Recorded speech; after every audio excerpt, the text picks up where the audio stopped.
have a global health challenge in our hands today, and that is that the way we currently discover and develop new drugs is too costly, takes far too long, and it fails more often than it succeeds.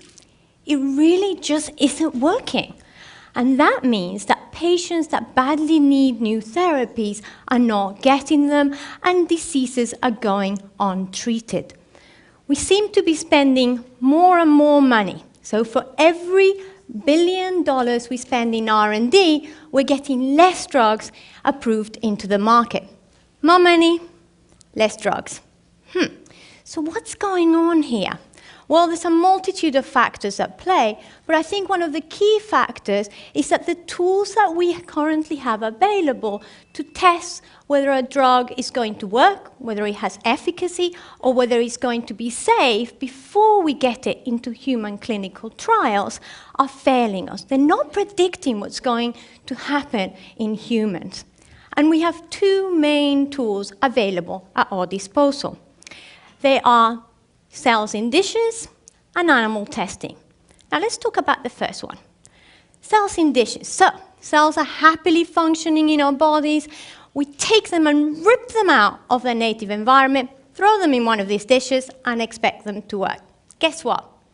They don't. They don't like that environment because it's nothing like what they have in the body. What about animal testing? Well, animals do and can provide extremely useful information. They teach us about what happens in the complex organism. We learn more about the biology itself. However, more often than not, animal models fail to predict what will happen in humans when they're treated with a particular drug. So we need better tools.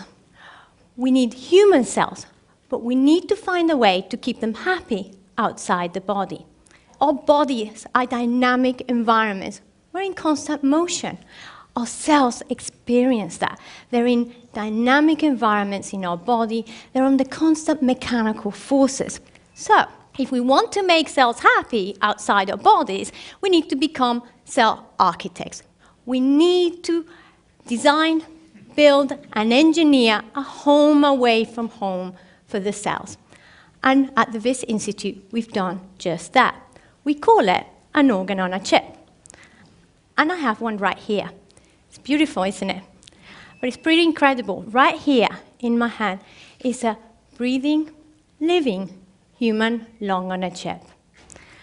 And it's not just beautiful. It can do a tremendous amount of things. We have living cells in that little chip. Cells that are in dynamic environment with interacting with different cell types. There's been many people trying to grow cells in the lab. They've tried many different approaches.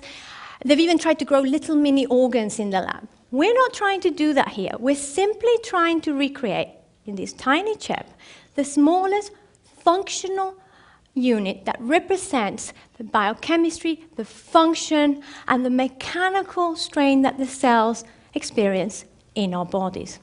So how does it work? Well, let me show you.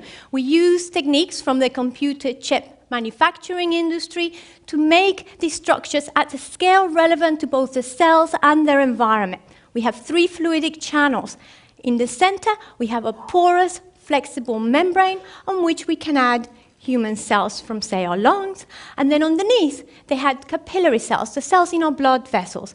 And we can then apply mechanical forces to the chip that stretch and contract the membrane. So the cells experience the same mechanical forces that they did when we breathe, and how they experience them, how they did in the body. There's air flowing through the top channel, and then we throw a liquid that contains nutrients through the blood channel. Now the chip is really beautiful, but what can we do with it?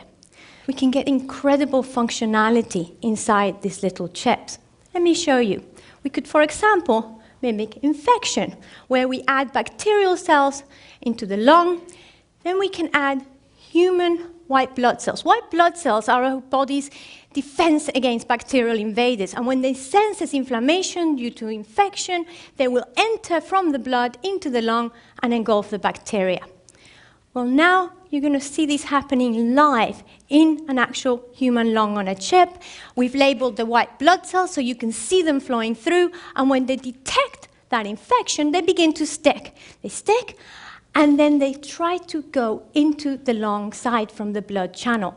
And you can see here, we can actually visualize a single white blood cell. It sticks, it wiggles its way through between the cell layers, through the pore, comes out on the other side of the membrane, and right there, it's going to engulf the bacteria labeled in green. In that tiny chip, you just witnessed one of the most fundamental responses our body has to an infection. It's the way we respond to an immune response. It's pretty exciting. Now, I want to share this picture with you, not just because it's so beautiful, but because it tells us an enormous amount of information about what the cells are doing within the chips. It tells us that these cells from the small airways in our lungs actually have these hair-like structures that you would expect to see in the lung. These structures are called cilia, and they actually move the mucus out of the lung. Yeah, mucus, yuck. But mucus is actually very important. Mucus traps particulates, viruses, potential allergens, and these little cilia move and clear the mucus out. When they get damaged, say by cigarette smoke, for example, they don't work properly and they can't clear that mucus out. And that can lead to diseases such as bronchitis. Cilia and the clearance of mucus are also involved in awful diseases like cystic fibrosis. But now, with the functionality that we get in these chips, we can begin to look for potential new treatments. We didn't stop with a lung on a chip. We have a gut on a chip. You can see one right here. And we've put intestinal human cells in our gut on a chip, and they're on the constant peristaltic motion. There's trickling flow through the cells, and we can mimic many of the functions that you actually would expect to see in the human intestine. Now we can begin to create models of diseases such as irritable bowel syndrome. This is a disease that affects a large number of individuals. It's really debilitating, and there aren't really many good treatments for it. Now, we have a whole pipeline of different organ chips that we are currently working on in our labs.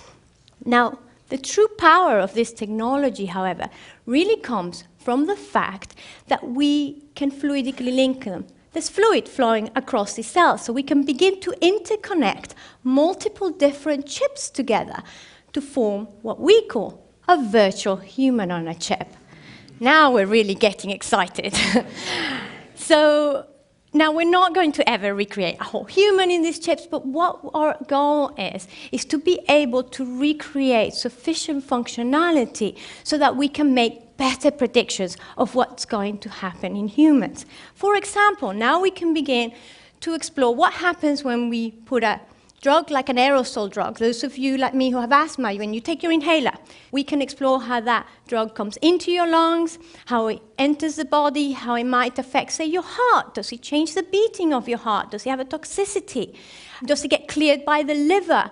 Is it metabolized in the liver? Is it excreted in your kidneys? We can begin to study the dynamic response of the body to a drug. This could really revolutionize and be a game changer for not only the pharmaceutical industry, but a whole host of different industries, including the cosmetics industry. We can potentially use the skin on a chip that we're currently developing on the lab to test whether the ingredients in those products that you're using are actually safe to put on your skin without the need for animal testing. We could test the safety of chemicals that we are exposed to on a daily basis in our environment, such as chemicals in regular household cleaners. We could also use the organs on chips for applications in bioterrorism or radiation exposure. We could use them to learn more about diseases such as Ebola or other deadly diseases such as SARS. Organs and chips could also change with the way we do clinical trials in the future. Right now, the average participant in a clinical trial is that, average. Tends to be middle-aged, tends to be female. You won't find many clinical trials in which children are involved. Yet, every day, we give children medications, and the only safety data we have on that drug is one that we obtain from adults. Children are not adults. They may not respond in the same way adults do. There are other things like genetic differences in populations that may lead to at-risk populations that are at risk of having an adverse drug reaction. Now imagine if we could take cells from all those different populations, put them on chips and create populations on a chip. This could really change the way we do clinical trials.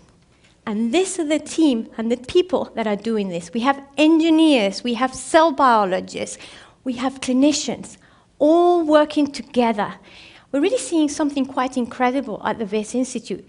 It's really a convergence of disciplines where biology is influencing the way we design, the way we engineer, the way we build. It's pretty exciting.